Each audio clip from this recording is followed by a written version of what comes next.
2 பேர் என் எதிரில் இருக்கிறீர்கள். ஒரு அம்மா என்ன பார்க்குது, ஒரு அம்மா வேற எங்கேயோ பார்க்குது. நான் உங்ககிட்ட தான் பேசணும். உங்க வீட்டில் ஒரு பொண்ணு இருக்குன்னு வச்சுக்கோமா, ஒரு பொண்ணு கல்யாணம் பண்ணி கொடுத்துடுற, 3ஆம் மாசம் மாசமா இருக்கா அந்த பொண்ணு, ஓம் பொண்ணு. மாப்பிள்ளை ஜெயிலுக்கு போயிட்டான். அப்ப என்னம்மா பண்ணுவ? அந்த பொண்ணை கூப்பிட்டு அந்த தெருவில் இருக்கிற ஊர்ல இருக்கிற எல்லா பொம்பளையும் ஒண்ணு கூடுவாளுங்க. கூட்டிட்டு என்ன சொல்லுவா? இந்த பாழா போன கரு உருவான நேரம் உன் புருஷன் ஜெயிலுக்கு போயிட்டான், இதை கலைச்சிருன்னு சொல்லுவியா? சொல்ல மாட்டேன். நெஞ்சில கை வச்சு ஆமான்னு இல்லை இல்லைன்னு சொல்லுவீங்கல்ல. கேட்கிறானே உதயநிதிக்கு என்ன தகுதி இருக்கு உடனே மந்திரி ஆகணும்னு. அந்த கருவாகி இப்படி ஒரு அவப்பெயரை தாங்கிய கரு எங்கள் அண்ணன் உதயநிதி. திருமணம் முடிந்தது. 5ஆம் மாசம் அரும்பழம் வைக்கணுமா இல்லையா? 7ஆம் மாசம் ஜடை தைக்கணுமா இல்லையா? 9ஆம் மாசம் சீமந்தம் பண்ணணுமா இல்லையா? ஆனால் எங்கள் அன்னைக்கு 5ஆம் மாதம் மறும்படம் வைக்கவில்லை, 7ஆம் மாதம் ஜடை தைக்கவில்லை, 9ஆம் மாதம் சீமந்தம் நடக்கவில்லை. அவளே போனால், ஆஸ்பத்திரிக்கு போனால், ஆஸ்பத்திரிக்கு போகின்ற வழியில் காதலியே, மனைவியே, உன் கணவன் நான் பக்கத்தில் இருக்கிறேன், எது நடந்தாலும் நான் பார்ப்பேன் என்று சொல்வதற்கு காதல் கணவன் இல்லை. அவளே போனால், அவளே பெற்றால், பெற்ற குழந்தையை வீட்டுக்கு கொண்டு வந்தால், பால் ஊட்டினால், சீராட்டினால், அதற்கு ஆடை போட்டால், ஆடை போட்ட குழந்தை எடுத்துக்கொண்டு மத்திய சிறைச்சாலைக்கு போய் கம்பிக்கு மத்தியில் காட்டினால், காதலனே, கணவனே, என்னை கருவாக்கினவனே, நீ கருவாக்கிய கருவை கலைத்து விடு என்று சொன்னார்கள். நான் கலைக்கவில்லை, அதை உருவாக்கி கொண்டு வந்திருக்கிறேன் என்று கம்பிக்கு மத்தியில் காட்டினால் எங்கள் அன்னை துர்கா பார்த்தார். எங்கள் அண்ணன் தளபதி காட்டிய குழந்தை எங்கள் அண்ணன் உதயநிதி. இதை விட மயிர்ல தியாக நடக்கணும். அவன் கருவில் தியாகி, அவன் கருவிலே தியாகி. அதற்கு பின்னால் 1000 விளக்கு சட்டமன்ற உறுப்பினராகி, சென்னை மாநகராட்சிக்கு மேயராகி, 10 மேம்பாலங்களுக்கு அடிக்கல் நாட்டி, தன் பதவி காலத்தில் 9 மேம்பாலங்களை திறந்த ஒரே மேயர் எங்கள் அண்ணன் தளபதி. உள்ளாட்சித்துறை மந்திரியாக, துணை பொது செயலாளராக, பொருளாளராக, செயல் தலைவராக வந்து 2021 தேர்தலை சந்தித்து தமிழ்நாட்டின் முதலமைச்சரான ஒரு தலைவர் எங்கள் அண்ணன் தளபதி. எல்லாம் சொன்னான். ஜெயலலிதா செத்து போச்சு, ஒரு 40 பேர் ரெடியா இருக்கிறான், பாக்கெட்டில் போட்டுன்னு வந்துட்டானே நீங்க முதலமைச்சர் ஆயிடுன்னு சொன்னாங்க. வேற எவன்னா எச்சசோருக்கு பிறந்தவன் வந்தா ஆயிருப்போம். எங்க அண்ணன் தளபதி, எங்க ஐயா கலைஞர் ரத்தத்துல வந்தவன் சொன்னான், இந்த தளபதி அந்த எச்சிலை நாய்களை அழைத்து வந்து ஆட்சி அமைக்கின்ற அசிங்கத்தை நான் செய்ய மாட்டேன், மக்களை சந்தித்து வாக்கு பெற்றாவேன் என்று சொன்னான். ஆனானா இல்லை. கொரோனா துரத்தியது. ஆஸ்பத்திரியில் பெட் இல்லை, ஆம்புலன்ஸ் இல்லை, கேஸ் இல்லை.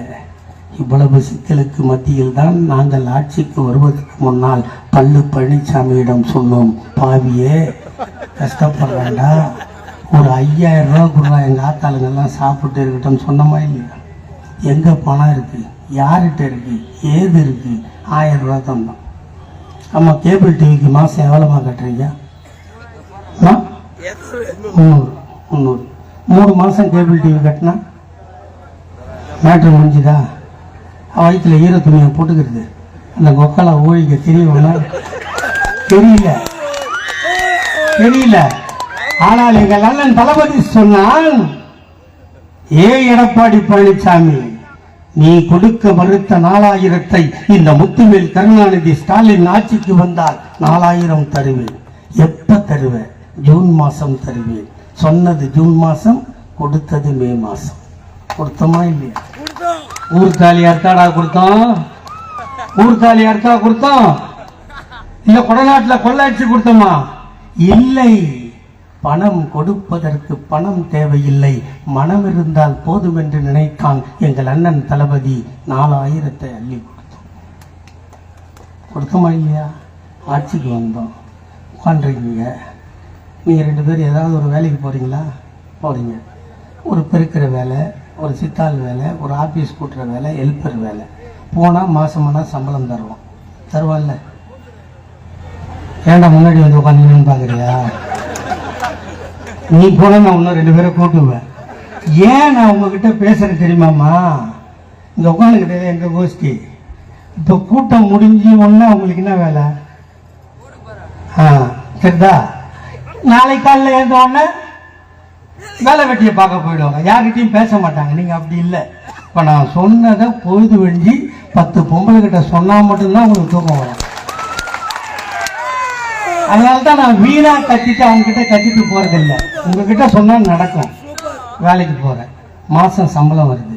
சம்பளம் வந்தால் யார்கிட்ட எடுத்து போய் கொடுப்பேன்? அம்மா வாயிலேருந்து கையெடுத்தாயி டே 31ஆம் தேதி ஆரம்பித்து இன்னைக்கு என்ன தேதி? 26 நாளாக சுற்றிக்கிட்டே இருக்கேன். பொண்டாட்டியை கண்ணில் பார்க்கவே இல்லை. சரி இதெல்லாம் முடிச்சுட்டு ஊருக்கு போகிறேன். பொண்டாட்டியை பார்த்தா என்ன ஆகும்? பேட்டரி தான் சார்ஜ் டவுன் ஆகிடுங்க கட்டி கட்டி. அதனால் ஒன்றும் இல்லை. அதனால் நான் கேட்கறதுக்கு வாயிலிருந்து கையெட்டு சம்பளம் வேணா யார்கிட்டம்மா கொடுப்பேன்? அம்மா வீட்டுக்காரர்கிட்ட. கரெக்டா? வீட்டுக்காரு கொடுத்துட்டியா? அடுத்த நாள் வேலைக்கு போகணுமா? ஃப்ளிட்டு வச்சு புடவை கட்டலாம், லூஸ் ஏரில் ரப்பர் பேண்டு போடலாம், பொட்டு வைக்கலாம், ஹேண்ட்பேக்கு மாட்டலாம், ஐயில் செப்பலும் போடலாம். போட்டுட்டு என்ன பண்ணோம்? மாமா பஸ்ஸுக்கு காசு கொடுன்னு கேட்கணுமா இல்லையாம்மா? நீ கையேந்துவதை பார்த்து உன்னை பெற்றவளோ கலங்கவில்லை. எங்கள் லண்டன் தளபதி கலங்கினால், கையெழுத்து போட்டால் அது உனது விடியல் பயணம். கொடுத்துட்டுமா? உடனே வீட்டில் இருக்கிற பொம்பளெல்லாம் கேட்டுச்சு, யோ அவங்க புருஷன் நல்லவன், ஏன் வேலைக்கு அனுப்பிச்சான், பஸ்ஸு கொடுத்துட்டேன். என் புருஷன் ஒரு மாதிரி, நான் வேற கொஞ்சம் கலரு, சந்தேக பிராணி, அவன் அனுப்ப மாட்டான், நான் என்ன ஏன் பண்ணுறதுன்னு கேட்டுச்சு. சொன்னார், என்னை பெற்ற தாயே, என்னை பெறாத தாயே, உனக்கும் நான் இருக்கிறேன். ரேஷன் அட்டை வைத்திருந்தால் உனக்கும் மாதம் 1000 தருவான் இந்த தளபதி. அது உனது உரிமை தொகை. என்ன தொகை? உரிமை தொகை. ஏன்னா ஏந்தணும், உரிமைன்னா புடுங்கணும். அதுக்கு கூட பேரை வச்சான் பாரு எங்க ஆள் எப்படி. அது உன்னுடைய உரிமை தொகை. கொடுத்துட்டான். உடனே இந்த +1 படித்து முடிச்சதில்ல பொம்பளை பசங்க அதெல்லாம் கேட்டுச்சு, தாத்தா தாத்தா எங்கள் ஆளுக்கு எங்கள் ஆயாவுக்கு 1000 ரூபா கொடுத்துட்டேன், எங்கள் ஆத்தாளுக்கு பஸ்ஸு புரி, நான் இது முடிச்சுட்டு காலேஜுக்கு போகணும், ஸ்டேஷனரி வாங்கணும், லாங் சைஸ் நோட்டு வாங்கணும், ஷார்ட் சைஸ் நோட்டு வாங்கணும். நான் எங்கள் அப்பா அக்காக்கிட்டே அண்ணன் தம்பிக்கிட்டேயும் கையேந்திரனேன், உனக்கு கண்ணு தெரியலையா தாத்தான்னு கேட்டுச்சு. அப்போ சொன்னார் எங்கள் அண்ணன் தளபதி, உன் தாத்தா உன்னையும் கைவிட மாட்டான். நீ 6 முதல் 12 வரை அரசு பள்ளியில் படித்திருந்தால் உனக்கும் மாதம் 1000 தருவான் உன் தாத்தா தளபதி. அதற்கு பெயர் புதுமை பெண் திட்டம். நீ பழசா இருந்து புதுசா மாறு சொல்லிட்டாரா? உடனே ஆம்பளை பசங்க சும்மா இருப்பானா? ஐயோ இது என்னையா நியாயம்? ஒரே ஆத்தா, ஒரே அப்பன், ஒரே வயிறு, என் தங்கச்சிக்கு 1000 எனக்கு இல்லையான்னு கேட்டான். இந்த ஆண்டு முதல் உனக்கும் மாதம் 1000 தருவேன். அது தமிழ் புதல்வன் திட்டம். இவங்க எல்லாரும் கொடுத்தவன அந்த பொடுசுங்க சும்மா இருக்குமா? 1 to 5. தாத்தா தாத்தா எங்கள் அப்பனும் அத்தாலும் வேலைக்கு போகிறாங்க, காலையில் டிஃபன் இல்லை, பள்ளிக்கூடம் போகிறேன், நான் பசித்த வயிறை பார்ப்பனா, வாத்தி சொல்கிற பாடத்தை பார்ப்பனா தாத்தான்னு கேட்டுச்சு. உன் தாத்தா உனக்கும் தருவேன். இன்று முதல் அற்புதமான காலை உணவு திட்டத்துக்கு இப்போ கொடுத்தாச்சு, முடிஞ்சு. இந்த பஸ்ஸு போகுது இங்கேருந்து. இப்போ நம்ம எம்எல்ஏ என்ன சொன்னார்? எதனா ஆகிட போது உள்ளே வாங்க, எதனா ஆகிட போது உள்ளே வாங்கன்னு நீங்கள் யாரும் வரா மாதிரி தெரியல. ஒரு வேளை இப்போ இந்த ரோட்டில் ஆக்சிடெண்ட் ஆச்சு, கவர்மெண்ட் ஹாஸ்பிட்டல் தானே போகணும், யாருன்னா ஒரு ஆட்டோக்காரன் ஏற்றி விட்றான்னு வச்சுக்கோங்க. டாக்டர் என்ன சொல்லுவான்? ஒரு 10 நிமிஷம் முன்னாடி கூட்டின்னு வந்திருந்தா உயிரை காப்பாற்றிருக்கலாம், இல்லை 5 நிமிஷம் முன்னாடி கூட்டின்னு வந்தால் உயிரை காப்பாற்றிருக்கலாம். இது ஒரு பக்கம். இப்போ எட்டு போய் விட்றான் இல்லை, ஆட்டோ டிரைவரோ யாரோ ஒருத்தர் எட்டு போய் விட்றான் இல்லை, இவன் இட்டும் போய் விட்டவன் போய்ச்சான்னா இவன் போய்ச்சான், இவன் இட்டு போய் விட்டவன் செத்தான்னா இவன் செத்தான். எந்த வேலைக்கும் போக முடியாது. போலீஸுக்காரர் காலையில் 9 மணிக்கு வந்து நிற்பார் சம்பளோட. ஒரு வாரம் ஆச்சு மாமே, ஆட்டோ ஓட்டி இன்னைக்கு தான் போனால் தான் சாப்பிடு, அதெல்லாம் எனக்கு தெரியாது. கோர்ட்டுக்கு வரியா இல்லை ஆட்டோவில் கஞ்சா வச்சு உன் மேலே கேஸ் போட்டு சொன்னானா இல்லை? அப்போ என்ன ஆகும்? அடிபட்டு விழுந்தா வீடியோ எடுத்துன்னு போயிடுவானே தவிர உன்னை காப்பாற்றி ஆஸ்பத்திரிக்கிட்ட போகலாம். அதான் நடக்குது. இதோ பார்த்தார் எங்கள் அண்ணன் தளபதி. தமிழ்நாட்டில் நான் முதலமைச்சராக இருக்கும்போது ஒரு உயிரும் போகக்கூடாது, ஆகவே நம்மை காக்கும் 48 எந்த ஆஸ்பத்திரிக்கு தான் போய் சேர்றா? 2 நாளைக்கு 48 hours நான் ஏற்றுக்கிறேன்.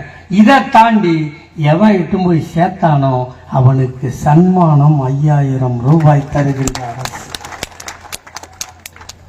இவ்வளத்தையும் கொடுத்து தமிழ்நாட்டு மக்களை தான் நெஞ்சில வச்சுட்டு இருந்தா என்ன சொல்றானுங்க? என் தம்பி காமராஜ் தான் சொன்னான். என்னது அறிவாலயத்தில்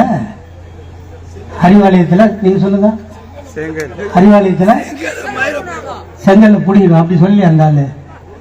அவன் புடுங்குறவன் கிடையாதுங்க, உரியறவன். ஏங்க என் உயிரை மாட்டு வாங்குறீங்க? அவன் தெளிவா இருக்கிறான். அவனால என்ன முடியுமா தானே சொன்னான். அறிவாலயத்துக்கு போயிட்டு எனக்கு செவரை உடைப்பேன்னு சொன்னானா? இல்ல கல்லை எடுப்பேன்னு சொன்னானா? உருவேன். எவ்வளவு பேருக்கு உருவி இருக்கிறான் பாரு அவன். பெங்களூர்ல 9 வருஷமா அந்த ஹோட்டலுக்கு கொஞ்சம் அனுப்பிச்சு விடுங்களேன் இன்னைக்கு ராத்திரிக்கு.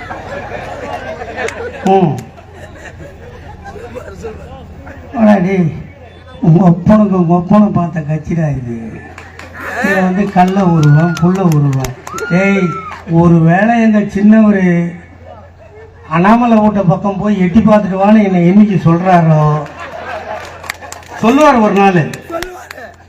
என்கிட்ட சொன்னாருன்னு வச்சுக்கா, ஆண்டவன் தாண்டா உன்னை காப்பாற்ற. ஆமா, நான் உருவவும் மாட்டேன், உரியவும் மாட்டேன். பார்த்தாவே மேட்ரு அவர் ஆள். நான் எந்த கட்சி வந்து யார் வந்து சொல்றது? இவ்வளவு செஞ்சது எவனா பாத்தீங்களாடா? எல்லாம் சொல்றான். இப்ப கூட இங்க கூட சொன்னாங்க 72 வயசு ஆகுது, எனக்கு 66. இப்போ இங்கே உட்காந்துக்கிற ஒருத்தர் கேட்குறீங்க, இந்த மெட்ராஸுக்கு போயிட்டு வந்தால் அடுத்த நாள் லேட்டாக தானே எழுந்திருப்பீங்க.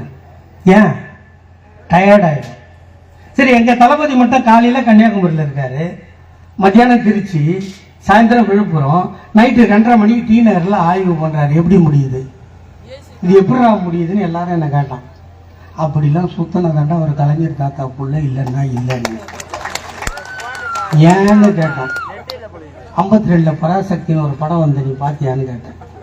பார்த்தேன்னா. இங்கே எவ்வளோ பேர் பார்த்துக்கிறீங்க அந்த படத்தை? எல்லாம் பார்த்துருக்குறீங்க. அதுக்கு முன்னாடியும் படம் வந்துச்சு இல்லை? 20 பாட்டு வருமா? 5 பாட்டுக்கு தூங்கணும், 2 பாட்டுக்கு பாத்ரூம் போகணும், 4 பாட்டுக்கு டம் அடிக்கணும். இதானே பராசக்திக்கு முன்னாடி? 2.25 மணி நேரம் படம் பார்க்கிறவன கண்ணு சிமிட்டாம பார்க்க வச்ச படம் பராசக்தி. அப்ப எவனோ கடையில விற்கிற மைய வாங்கி கலைஞர் ஐயா கையில இருக்கிற பேனாவில் ஊத்துனா அந்த கைப்பட்ட மைக்கு அவ்வளவு பவர் இருந்தா, எங்க அண்ணன் தளபதி தாத்தா சொந்தமா ஊத்தின மையி ஓட்டா அது எவ்வளவு பவரா இருக்குண்டா? இருந்துச்சா? என்ன சொல்றான்? அவருக்கு கட்டம் சரியில்லை, திட்டம் சரியில்லை, துண்டு பேப்பர் வச்சு பேசுறாரு. இப்படித்தானே சொன்னானுங்க. இப்ப எச்ராஜ் என்ன சொல்றான்? Stalin is more than dangerous than Karunanidhi. தப்பு. வா, கலைஞரை விட டேஞ்சரானவரான். நீங்க தாண்டா எங்களுக்கு ஐடென்டிட்டி கொடுக்குற ஆளு. ஏய், அவருக்கு 24 வயசா இருக்கும் போதே அண்ணன் இந்திரா காந்திக்கு தெரிஞ்சுக்குதுரா அவன் எதிர்காலத்துல ஒரு மாவீரனா வருவான்னு. இல்லைன்னா அது கலைஞர் தானே கைது பண்ணிருக்கணும். முதலமைச்சர் அவர் தானே. இவர் ஏதாவது பதவி இருந்தாரா? ஒன்றும் இல்லை. எதிர்காலத்தில் இந்த தமிழ்நாட்டை ஆளக்கூடியவன், ஆக்கிரமிக்க போகிறவன் தளபதி ஸ்டாலின் என்று அன்னை இந்திராவுக்கு தெரிந்தது. அதனால் கைது பண்ணது. ஒருவேளை சிட்டிபாபுவும் பாலகிருஷ்ணனும் செத்து போகாமல் இருந்திருந்தால் எங்கள் அண்ணன் தளபதி அன்றே உயிரோடு இருந்திருக்க மாட்டார். இப்பத்தி மாதிரி ஜெயிலடா, இப்பத்தி மாதிரி ஜெயிலா இல்லை. ராத்திரில லைட் ஆஃப் பண்ணிட்டு அடிப்பான். அதனால தானே சிட்டிபாபு செத்தாரு. அவர் மேல படுக்கலாம், அவன் செத்து போறான் மேயர் சிட்டிபாபு. இப்படி தியாகம் பண்ணதனால் இவ்வளவு திட்டம் கொடுத்தார். சரி, இது ஏன் கொடுத்தார்? இதெல்லாம் எப்படி வந்துச்சு? ஏன்னா அவர் விதை போட்ட ரத்தம் அது மாதிரி. தாத்தா கலைஞர் போட்ட விதை இல்லையா? அந்த தாத்தா 5 முறை ஆண்டாரா தமிழ்நாட்டை? 6வது முறையா ஓட்டு கேட்டு வந்தோமா? அப்ப என்ன சொன்னார் தாத்தா கலைஞர்? என் தாய் ஒரு பெண் குழந்தையை பெற்று விட்டார். அந்த பெண் குழந்தைக்கு திருமணம் செய்ய உன்னிடம் பணம் இல்லையா? கவலைப்படாதே தாத்தா, நான் இருக்கிறேன் வா. ரூபாய் 30,000 திருமண உதவி திட்டம். திருமணம் முடிந்ததா? அந்த இளம் ஜோடி ஆக்கி சாப்பிட அரிசி இல்லையா? கவலைப்படாதே தாத்தா, நான் இருக்கிறேன் வா. 1 ரூபாய்க்கு 1 கிலோ அரிசி தருகிறேன். அந்த அரிசியை ஆக்கி சாப்பிட கேஸ் அடுப்பும் இல்லையா? கவலைப்படாதே தாத்தா, நான் இருக்கிறேன் வா. இலவசமாய் கேஸ் அடுப்பும் தருகிறேன். ஆக்கி சாப்பிட்ட ஜோடிக்கு பொழுது போகவில்லையா? கவலைப்படாதே தாத்தா, நான் இருக்கிறேன் வா. இலவசமாய் வண்ண தொலைக்காட்சி பெட்டி தருகிறேன். சந்தோஷமாக வாழ். மணமகன் மணமகளை கர்ப்பமாக்கி விட்டானா? 7 மாதம் ஆகி போனதா? அவனுக்கு சத்தான உணவு இல்லையா? கவலைப்படாதே தாத்தா, நான் இருக்கிறேன் வா. மாதம் 1000 வீதம் 3000 தருகிறேன். சத்தாக சாப்பிட்டு கருவை முத்தாக காப்பாற்று. பெத்து போட்ட பிள்ளைக்கு பால் சுரக்கவில்லையா? கவலைப்படாதே தாத்தா, நான் இருக்கிறேன் வா. மீண்டும் 3 மாதம் 3000 தருகிறேன். சத்தாக சாப்பிட்டு முத்தாக காப்பாற்று. வளர்ந்து விட்ட பிள்ளை பள்ளிக்கு போக வேண்டுமா? உன்னிடம் காசு இல்லையா? கவலைப்படாதே தாத்தா, நான் இருக்கிறேன் வா. School fees free, uniform free, புத்தகம் ஃப்ரீ, புத்தகம் போடுகின்ற பையும் ஃப்ரீ, அவன் பஸ்ஸிலே போவதற்கு பஸ் பாஸும் ஃப்ரீ. பள்ளிக்கு போன பிள்ளை சவலையாக இருக்கிறானா? அவனுக்கு சத்துணவு கிடைக்கவில்லையா? கவலைப்படாதே தாத்தா, நான் இருக்கிறேன் வா. சத்துணவில் வாரம் 5 முட்டை தருகிறேன். அவன் முட்டை சாப்பிட மாட்டானா? அவனுக்கு வாழைப்பழம் தருகிறேன். அவன் 10th முடித்து +1 போனானா? சைக்கிள் ஓட்டுவானா? வாங்கி கொடுக்க உன்னிடம் காசு இல்லையா? கவலைப்படாதே தாத்தா, நான் இருக்கிறேன் வா. இலவசமாய் சைக்கிள் தருகிறேன். +1 +2 முடித்தானா? கல்லூரிக்கு போக வேண்டுமா? உன்னிடம் காசு இல்லையா? அவன் தான் வீட்டில் முதல் கிராஜுவேட்டா? கவலைப்படாதே தாத்தா, நான் இருக்கிறேன் வா. காலேஜ் ஃபீஸும் ஃப்ரீ. அவனும் படித்தானா? அவனும் காதலித்தானா? அவனும் கர்ப்பமாக்கினானா? இப்படி கொடுத்து கொண்டே இருக்கிறேன். இப்படி பெத்து பெத்து பெத்து வயதாகி போனாயா? நீயும் கவலைப்படாதே தாத்தா, நான் இருக்கிறேன் வா. மாதம் 750 ரூபாய் பென்ஷன் தருகிறேன். 58 வயது ஆகி போனதா? இலவசமாய் பஸ் பாஸ் தருகிறேன். பேரனை பார், பேத்தியை பார், சந்தோஷமாக வாழு. காலம் கெட்டு போனதா? நீ சிக்காகி போனாயா? ஆஸ்பத்திரிக்கு போக வேண்டுமா? ஆட்டோவுக்கு பணம் இல்லையா? கவலைப்படாதே தாத்தா, நான் விட்ட 108 ஆம்புலன்ஸை கூப்பிடு. இலவசமாய் ஆஸ்பத்திரிக்கு போ. வைத்தியன் பணம் கேட்கிறானா? கவலைப்படாதே தாத்தா, நான் கொடுத்த கலைஞர் காப்பீட்டு அட்டையை காட்டு. 1 லட்சம் ஃப்ரீ. வைத்தியம் பார், வீட்டுக்கு வா. காலம் கெட்டு போனதா? நீ செத்து போனாயா? உன் பிணத்தை தூக்க 4 பேர் இல்லையா? தன்மானம் தடுக்கிறதா? கவலைப்படாதே தாத்தா, நான் போட்ட சட்டம் மார்ச்சரி வேடம் ஃப்ரீ. கொண்டு வந்தாயா? பார்த்தாயா? ஈமோக்கிறதா? கவலைப்படாதே தாத்தா, நான் போட்ட சட்டம் ஃப்ரீசர் பாக்ஸும் ஃப்ரீ. பார்த்தாயா? அழுதாயா? சுடுகாடு போனாயா? புதைக்க வேண்டுமா? கொளுத்த வேண்டுமா? தாத்தா, நான் போட்ட சட்டம் கொளுத்துவதும் ஃப்ரீ, புதைப்பதும் ஃப்ரீ. வீட்டுக்கு வந்தாயா? டெத் சர்டிபிகேட் வேண்டுமா? தாத்தா, நான் போட்ட சட்டம் டெத் சர்டிபிகேட்டும் ஃப்ரீ, பர்த் சர்டிபிகேட்டும் ஃப்ரீ. இப்படி கருவறை முதல் கல்லறை வரை இலவசங்களை வாரி வழங்கிய ஒரே முதல்வர் இந்தியாவில் எங்கள் தாத்தா டாக்டர் கலைஞர். தாத்தா சொல்றதுக்கு இவங்க மூச்சு வாங்குதுடா, சொல்றதுக்கு இவங்க மூச்சு வாங்குதுடா. இதோடு விட்டாரா? இதோடு விட்டாரா? அதோ போறான் நொண்டி, அதோ போறான் டப்சா, அதோ போறான் 1.5 கண்ணு. சொன்னீங்களா இல்லையா? அவனை பெற்றவர்களுக்கு மனம் நொந்ததோ இல்லையோ, எங்கள் தாத்தா கலைஞருக்கு மனம் நொந்தது. அவர் அவனை எல்லாம் அழைத்தார். நீ நொண்டி இல்ல, நீ டப்சா இல்ல, நீ 1.5 கண்ணை இல்ல. ஒரு திறமை போனால் உன்னிடம் இன்னொரு திறமை இருக்கிறது. ஆகவே நீ இங்கே வா என்று அழைத்து அவனுக்கு மாற்றுத்திறனாளி என்று பெயர் வைத்து அவனுக்கும் நலவாரியம் தந்த தலைவர் எங்கள் தாத்தா டாக்டர் கலைஞர். அதோ போறான் பொட்டை, அதோ போறான் 9. சொன்னமா இல்லையா? நான் சொல்லும் போதே சிரிப்பு வருது. அவனை பெற்றவர்களும் கைவிட்டார்கள், மற்றவர்களும் கைவிட்டார்கள். ஆனால் எங்கள் தாத்தா கலைஞர் அவனை கைவிடவில்லை. அவனை அழைத்து, நீ பெற்ற இல்ல, நீ 9 இல்ல, உனக்கும் ஒரு அழகான பெயர் வைக்கிறேன். இன்று முதல் நீ திருநங்கைகள் என்று சொல்லி அவனுக்கும் நலவாரியம் தந்தார். ஒரு காலத்துல ரயில்வே ஸ்டேஷனுக்கு போனீங்கன்னா வெள்ளை பேண்ட் வெள்ளை தொப்பி போட்டு ஒருத்தன் கொடி ஆட்டுவான்ல, பச்சை கொடி, ஸ்டேஷன் மாஸ்டர். ஒரு காலத்தில் அவங்கெல்லாம் அவ்வா தான் அந்த பதவியில் இருப்பா. நம்மளுக்கு என்ன வேலை தெரியுமா? அதே தண்டவாளத்துக்குள்ள காக்கி அரைக்கால் டவுஜரு, அவாய் செப்பல், பச்சை சிவப்பு கொடி பின்னாடி சம்பட்டி ஒன்று வச்சு பிளக்கட்டை தட்டமா இல்லையா? தாத்தா கலைஞர் தான் சொன்னார், நீ பிளக்கட்டை தட்ட பிறக்கலடா, நீ ஆட்டினா கொடியும் ஆடும் ரயிலும் ஓடும் என்று சொல்லி இந்த நாட்டில் தாழ்த்தப்பட்டவனையும் பிற்படுத்தப்பட்டவனையும் சேஷன் மாஸ்டராக்கி அழகு பார்த்தவர் எங்கள் தாத்தா டாக்டர் கலைஞர். கோர்ட்டுக்கு போனா கருப்பு கவுன் போட்டு கட்டை சுத்தி வச்சு ஆடர்னு தட்டுவான்ல, அவன்லாம் அவ்வா. அதே கோர்ட்ல சிவப்பு தொப்பி போட்டு சைலன்ஸ்ன்னு கத்துவான்ல, அவன்லாம் நம்மவா.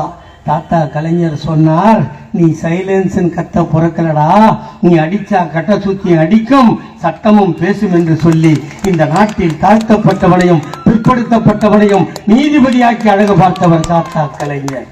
கோயிலுக்கு போனா இங்க சொன்னார் என்ன, கோயிலுக்கு போனா வெளியே பெரிய மணி கட்டி வச்சிருப்போம் இல்ல, நைலான் கயிறுல, லைலான் கயிறுல கட்டி வச்சிருக்க மாட்டான், அந்த மணி ஆட்டுறது நம்மவா. நானும் கிரி அண்ணனும் காமராஜும் போய் ஆட்டணும், கையெல்லாம் குண்டு குண்டா ஆயிடும். ஆட்டணுமா இல்லையா? சிரிக்கத்துக்கு சொல்லல, உங்கள் இயலாமையை நம்பி வேதனைப்பட்டு சொல்கிறேன். இருந்தீங்களா இல்லையா? ஆனா அதே கோயிலுக்குள்ள போனீங்கன்னா சின்ன தட்டு வெள்ளி தட்டு, சின்ன மணி வெள்ளி மணி, அதை ஆட்டுறவெல்லாம் கொஞ்சி மணி தான் ஆட்டுவாங்க. அவளுக்கு பேர் அது. ஆட்டினாலா இல்லையா? உன்னெல்லாம் என்ன சொன்னான், உன்னெல்லாம் என்ன சொன்னான், கோயிலுக்கு வரக்கூடாதுன்னு சொன்னா ஏன்னு கேட்ப. அதுக்கு என்ன சொன்னான் தெரியுமா? கோபுர தரிசனம் கோடி புண்ணியம் சொன்னானா.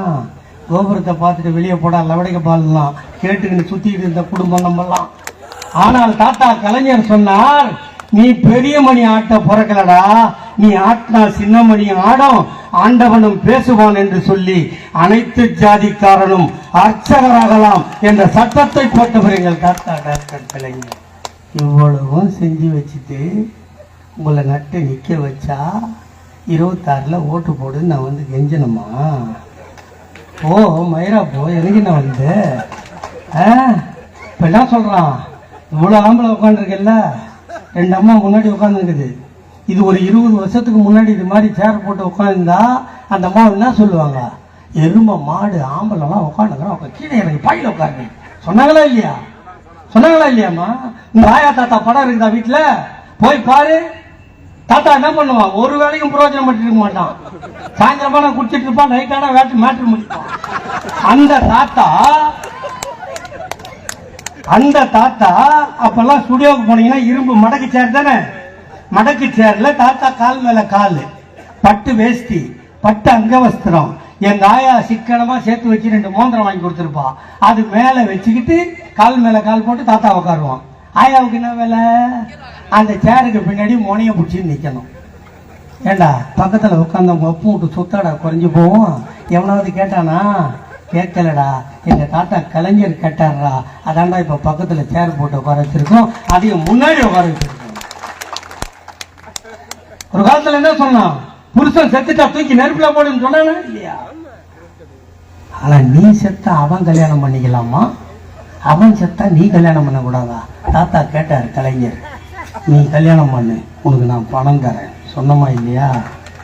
பண்ணி வச்சமா இல்லையா? நீ தாலி அறுத்துட்டா உன் புள்ள கல்யாணம் வந்தா கூட மேடைக்கு ஏறக்கூடாதுன்னு சொன்னானா இல்லையா? இல்லை, உன் மகன் என்றால் நீ ஏறலாம், வாழ்த்தலாம், எல்லா தகுதியும் உனக்கு இருக்கிறது என்று சொன்னது திமுகவா இல்லையா? தாத்தா பெரியார் தீர்மானம் போட்டார், உங்களுக்கு எல்லாம் சொத்துல சம பங்கு கொடுக்கணும், செத்து போயிட்டார். பெரிய தாத்தா அம்பேத்கர் தனிநபர் தீர்மானம் கொண்டு வந்தார், முடியல, ராஜினாமா பண்ணிட்டு செத்து போயிட்டார்.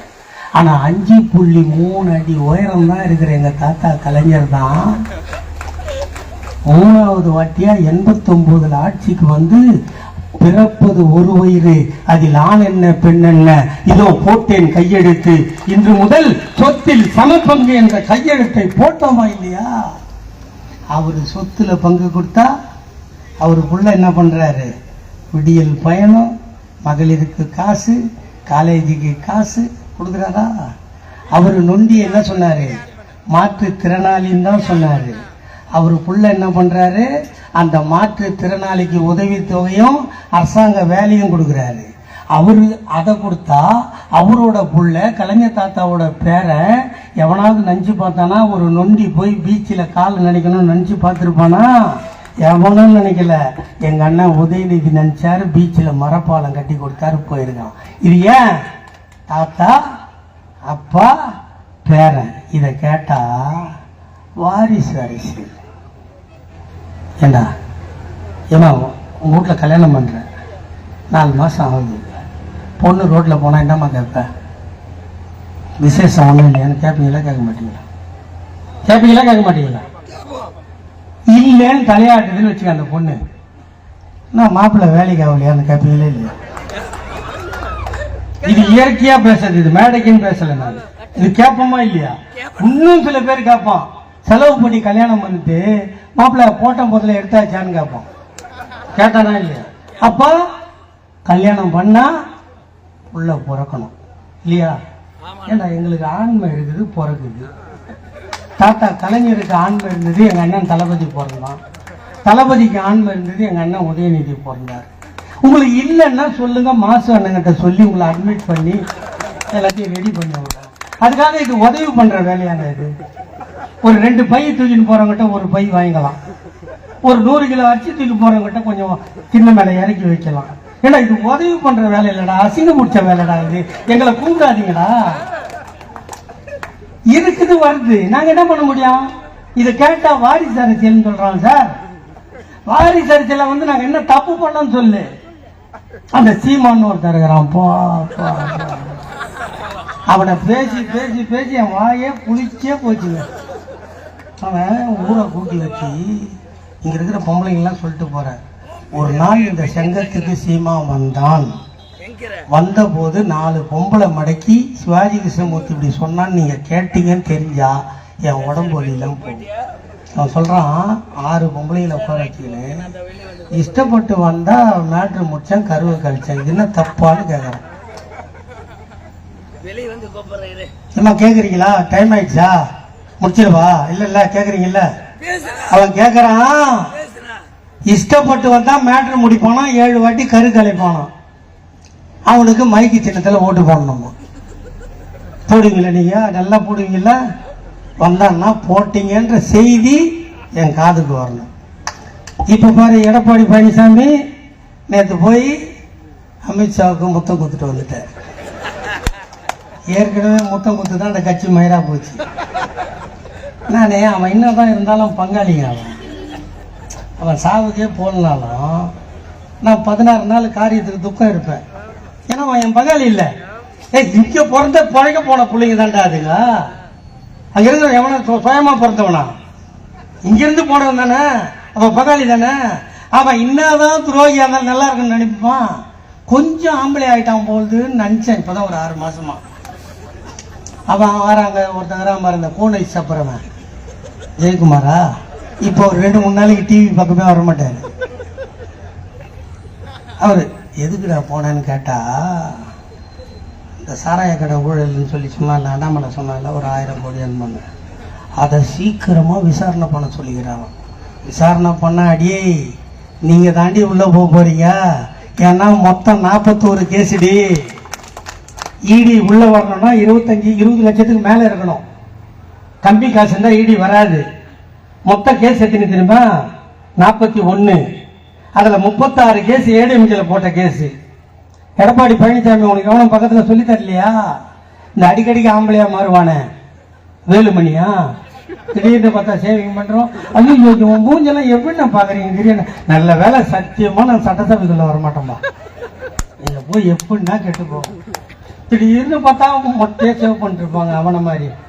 திடீர்னு பார்த்தா தாடியெல்லாம் முளைச்சு கருன்னு இருப்பான், காட்டு பண்ணி மாதிரி. என்னடா நம்ம ஆட்சியில தான் 36 கேஸு, திமுக ஆட்சியில 7 தானே. நோன்னா நம்ம தானே சிக்குன்ற பொது அறிவு இருக்குவோனா அவனுக்கு. அது வேற. அனைத்து இந்திய அண்ணா திமுகவை பொறுத்தவரை அனைத்து இந்திய காத்துல தோசை சொல்றாங்க ஒக்கால ஓழியாம. பேட்டி கொடுத்த பாத்தீங்களா டிவியில? இப்படிலாம் கட்சி இருக்குது. ஆனா எங்களை பகைச்சவை மனம் ஒழுங்கா இருக்கானா? இந்த திமுகவை பகைச்சவன் ரெட்டை இலை சசிகலா ஒரு இலையை கிள்ளிடுச்சு, பன்னீர்செல்வம் ஒரு இலையை கிள்ளிட்டான். இப்ப காம்புல அடியில கொஞ்சம் கிள்ளிட்டான் அவன் ஈரோடுக்காரன். வெறும் குச்சியை வச்சுன்னு ஏன்டா இந்த வாய். இன்னொரு கட்சி பாமகவா? அப்பா புள்ள சண்டைக்கே எங்க நேரம் பத்தல. அப்பா புள்ள சண்டையே எங்க நேரம் பத்தல. இவன் மேட்ரு முடிக்கலாம், கருவு கலைக்கலான்றான். இந்த பக்கம் ஒருத்தன் பிஜேபி நம்மளுக்கு காசு கொடுக்க மாட்டேன்றான். இவன் காசு கொடுக்காத விட்டுட்டா நாங்க யாருக்கும் சம்பளம் கொடுக்க மாட்டோம். 1லேருந்து 5ஆம் கிளாஸ் டீச்சர் இருக்குது இல்லை, அதெல்லாம் பொம்பளை தான் இருக்கணும்னு தாத்தா கலைஞர் சட்டம் போட்டு போயிட்டார். அதுங்களுக்கு டீச்சருக்கு சம்பளம் கொடுக்கணும். மத்திய சர்க்கார் கொஞ்சம் கொடுக்கணும், ஸ்டேட் கவர்மெண்ட் கொஞ்சம் கொடுக்கணும். கொடுக்க மாட்டேன்றான். ஜிஎஸ்டி வாங்கி வச்சுன்னு துண்டுறான். அதனால தேர்தல் வந்ததுன்னா வரப்போகிறது 26ல். நான் ஒருவேளை நான் காலில் வர ஓட்டு போடுன்னு கேட்பேன்னு நினைக்காது. நான் சத்தியமா 2024 தேர்தலில் கூட எந்த ஊர்லயும் அப்படி கேட்டேன். நீ வாழணும்னா போடு, சாவணும்னா செத்து போன்னு சொன்னேன். ஆனா எல்லாம் கரெக்டா 40 தான் போட்டீங்க. நான் தான் அள்ளி வச்சுக்கினேன். என்ன அதனால எவ்வளவு பெரிய இடல் இருக்குது, இன்னல் இருக்குதுன்றது பாருங்க. நான் சிம்பிளா சொல்றேன். இப்ப பசங்க ஏற்கனவே கழுத மாதிரி பொதி தூக்கின்னு போதா இல்லையா ஸ்கூலுக்கு போற பிள்ளைங்க. இப்ப இன்னொரு நோட்டும் இன்னொரு புக்கும் வச்சா என்ன ஆகும்? அதான் இந்தி. சரி, இந்தி அது ஒரு அக்கா இருக்குது, 3 இருக்கும். ஒண்ணு அந்த பிஜேபியில இந்த மைக்கில் என்ன பேச முடியாது, 2 மனக்கட்டை போடணும். அது எப்ப யாரும் இப்ப நான் கத்தியே அது இப்ப தாமரை மலர்ந்தே தீரும்னு சொல்றதே இல்லை. ஆமா, மைக்கு கட்டா போதும் தாமரை மலர்ந்தே தீரும். எங்க போய் நின்னுங்கன்னு தூத்துக்குடியில மலருமாங்க. கடல் தானே. நான் சொன்னேன் அக்கா இங்க மலராதுக்கா, கடலுக்கா, இது கஷ்டம். மறுபடியும் அதே சொல்லிச்சு. பார்த்தது கனிமொழி அக்கா பூவை கூட்டு காம்ப கையில குத்த ஆரம்பிச்சிருச்சு. அதனால பிஜேபின்ற ஒரு கட்சி அதிமுகவை பாதி விழுங்கி விட்டது. அனைத்தையும் விழுங்கி விட்டு இந்துத்துவ தர்மத்தை புகுத்தி, ஒருவேளை அவன் கோயில்லாம் காப்பாத்துறான் தப்பா நினைச்சிடாத. கோயில்னா ராமர் தான் கோயில், புரியுதா? நம்ம முனியாண்டி மாடசாமி இவங்கெல்லாம் உங்களுக்கு சாமி கிடையாது. அதெல்லாம் நான்வெஜ் சாமி. அவளுக்கெல்லாம் புடவை எரிக்கணும், மிளகாயை போட்டு கொட்டணும், அதான் சாமி. நீ நம்மால் நினைச்சுப்பான் இந்துன்னு. இந்த இந்த இந்த இந்த அண்ணாமலை, தமிழிசை இவெல்லாம் செருப்பு இருந்துன்னு வச்சு கன்னத்துல வச்சா டேய் உன்னெல்லாம் அவன் ஏத்துக்கவே மாட்டான்டா. இங்க தமிழ்நாட்டில் உன்னை ஏன் தலைவராக வச்சிருக்கான் தெரியுமா? இங்க திராவிட இயக்கம் ஆட்சி இருக்கிறதுனால்தான் தமிழிசை தலைவராச்சு, அண்ணாமலை தலைவரானா. இல்லைன்னா நிர்மலா மாமி தான் இருக்கும் இங்க. நீங்க தலைவராக நாங்க காரணம்டா. அதை முதல்ல புரிஞ்சுங்க. ஊர் தாலி அறுத்து அவன் கட்டிக்கணும்னு பாக்குறான், அவன் பின்னாடி சுத்தி இங்க எவனா பிஜேபி காரன் இருக்கானா? இருக்க மாட்டான் நம்புறேன். கிரி அண்ணா இருக்கிறதுக்கு வாய்ப்பு இல்லை. அறிவோட செயல்படுங்கடான்ற. நம்ம என்ன மாரியாத்தாவுக்கு ஆடு கோழி வெட்டணுமா இல்லையா? நம்மள முனியசாமிக்கு சுருட்டு வைக்கணுமா இல்லையா? கோட்டரை புட்டி திறந்து வச்சாதான் எங்க அப்பனுக்கு ஆடு வெட்டின மாதிரியே அர்த்தம். எங்க அப்பனுக்கு ஜெயராமன் ஆக்கியன். அதுலயும் பாத்தீங்கன்னா காலையில கூழ் ஊற்றும் போது ஒரு கோட்டை திறந்து வைக்கணும், இளநீர் திறந்து வைக்கணும், 2 மிக்ஸ் பண்ணி அடிச்சிடுவான். 1:30 மணிக்கு சுருட்டு அவளு இவளெல்லாம் வச்சு முனீஸ்வரன். அப்போ ஒரு ஏன்பா இதை வச்சு அது எக்ஸ்பைரி ஆகிடும்னா அது முனீஸ்வரன் வந்து எழுத்துருவாரு. சாயந்தரம் கும்பம் போடும்போது ஒரு கோட்டை. இது நம்ம ஜாதி. நான் ஒரே ஒரு உதாரணம் சொல்றேன். இங்க ராமர் கோயில் கட்டி எவ்வளவு நாள் ஆகுது? 3 வருஷம் ஆகுதா? 3 வருஷம் ஆகுதா? மழை வந்தோன்னா ராமர் நஞ்சிட்ட குளிர்ல நடுங்கினாரா? எங்க தாத்தா கலைஞர் 20 வருஷத்துக்கு முன்னாடி கன்னியாகுமரியில செலவு வச்சார். புயல் வந்தது, பூகம்பம் வந்தது, அது மசுரை புடுங்க முடிஞ்சுதான். இதுதான் திமுக பிஜேபி, வேற ஒன்றும் வேணாம். உங்களுக்கு உதாரணம் சொல்றதுக்கு திமுக இது, பிஜேபி அது. அதனால அந்த பிஜேபியோட மூஞ்ச வச்சுக்கிட்டோம் மறைஞ்சிக்கணும். எவன் வந்தாலும் அவனுக்கு நீங்க உழைச்சிங்கன்னா ஓட்ட போட்டீங்கன்னா உங்க தள்ள நீங்க மண்ணை போட்டுக்கிறதா அர்த்தம். ஒரே ஒரு சந்தோஷம், 72 திமுக மூத்த நிர்வாகிகளை இப்படி அழகாக அலங்கரித்து வைத்து அழகு பார்த்திருக்கின்ற என் அண்ணன் கிரி அவர்களின் காலில் என் கண்மலரை வைத்து காணிக்கை செலுத்துகிறேன். அண்ணனே, இதே போன்று அவர்களை பராமரியுங்கள். அவர்களை வாழ வைத்தால் இந்த இயக்கம் வாழும். அவர்கள் நலமுடன் வாழ்ந்தால் நம் தலைவர் வாழ்வார். இந்த பிறந்த நாளில் நீங்கள் வாழுங்கள், எங்கள் தலைவரையும் வாழ்த்துங்கள். வாய்ப்புக்கு நன்றி. வெல்க தமிழ். வணக்கம்.